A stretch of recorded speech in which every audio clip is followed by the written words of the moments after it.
D'abord, est-ce qu'on fait une différence quand on discute de propriété, de comment on va faire, etc.? Est-ce qu'on pense qu'il doit y avoir une différence entre ressources naturelles et ressources énergétiques? Ressources naturelles voulant dire la terre, la forêt, le sous-sol, l'eau, quoique en dessous de l'eau, il y a des ressources énergétiques. Est-ce qu'on fait une différence entre les deux lorsqu'on veut discuter de comment se l'approprier et comment gérer, comment utiliser? Par exemple, est-ce que l'État québécois, parce qu'on va se parler de nous autres, c'est ici qu'on est, doit contrôler aussi sévèrement ou doit être le propriétaire unique ou majoritaire de toutes les ressources naturelles et aussi de toutes les ressources énergétiques? Je vous donne un exemple. Modifier en profondeur et radicalement la loi des mines, bien sûr que oui, ça c'est clair.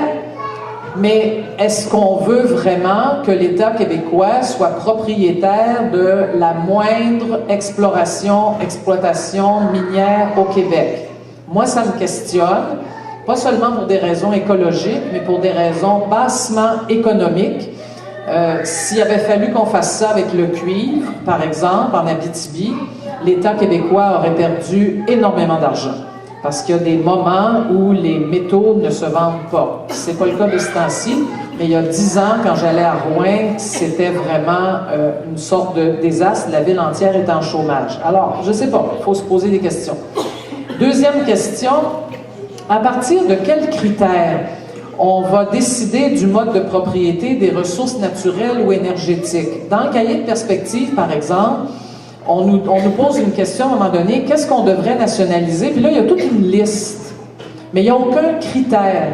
Alors moi, je lisais ça, puis je me disais, moi, il me semble que ça, puis peut-être pas ça, ou en partie, mais honnêtement, j'avais aucun argument, là, c'était purement intuitif.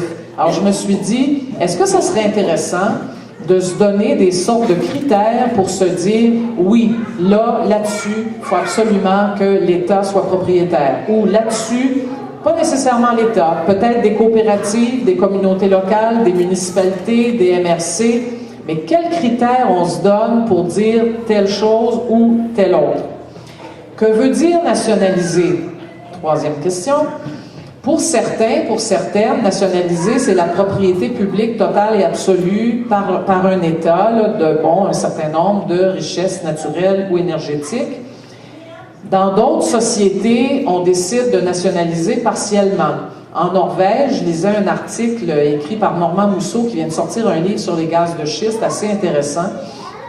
Et il y a tout un chapitre sur la Norvège où, en fait, ce que la Norvège a fait, c'est qu'elle est propriétaire à 51%, mais avec une obligation qu'au moins 65% des profits sous forme d'impôts, redevances, taxes, anyway, reviennent à l'État. Et dans les faits, c'est 80% qui revient à l'État. Est-ce que ça peut être une manière de faire intéressante? Dans la forêt, dans l'éolien, moi j'ai l'impression que notre intuition de 2007-2008 était franchement porteuse, c'est-à-dire pas seulement des sociétés publiques qui souvent sont assez hiérarchiques, c'est en haut, c'est dans la capitale nationale, puis là les gens des régions ou à Montréal, puis là ils se plaignent de ne pas être entendus, qu'il n'y ait pas de retombées économiques pour elles, pour eux. Est-ce qu'on peut faire ça comme ça? Bon, alors il faut réfléchir à ça.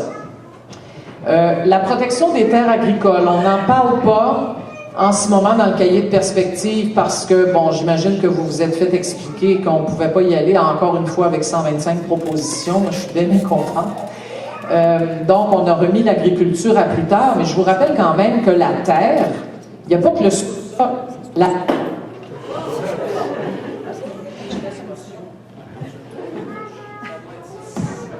Alors, je veux juste vous rappeler que la terre elle-même, c'est super important pour la population québécoise. Je suis plutôt contente de ne pas avoir lu dans, en tout cas, le premier cahier de perspective, vous le verrez en annexe, là, qu'on propose de faire des kolkhozes partout au Québec, là, puis de collectiviser toutes les terres.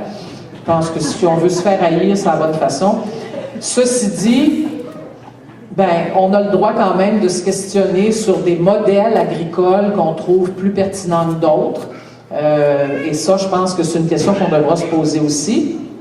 deux dernières questions où je vais aller très rapidement. Comment gérer les contradictions que vit, par exemple, le Venezuela, hein, qui nationalise son pétrole? Oui, mais le pétrole, c'est une énergie sale.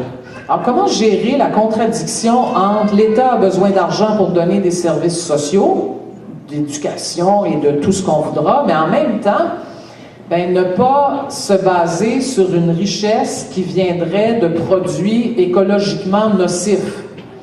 Si on voulait être des gens de gauche dans la gauche de 1950, on ne se préoccuperait pas une seconde de gaz de schiste et de pétrole dans le Saint-Laurent, on irait creuser partout. L'État serait propriétaire, on deviendrait bien riche, puis on n'aurait plus aucun problème économique ici, puis on pourrait combattre la pauvreté sans aucun problème. Oui, mais veut-on aller chercher du pétrole dans le Saint-Laurent et veut-on aller chercher du gaz de schiste? Ce n'est pas la moindre des questions. Et la dernière que j'ai, quand on va continuer ensemble de réfléchir à notre programme, très vite, c'est...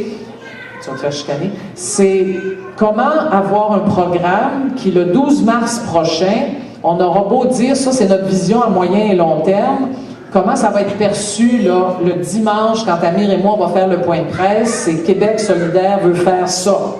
Puis les gens se diront pas, là, tout ça c'est par étapes sur, comment il te dit, 12 ou 15 ans. Non, non, non, c'est Québec solidaire veut faire ça tout de suite. Donc, c'est sûr que je souhaite qu'on ait une vision, oui, à moyen terme, disons, mais qui soit intelligible et compréhensible par les gens à court terme. Merci.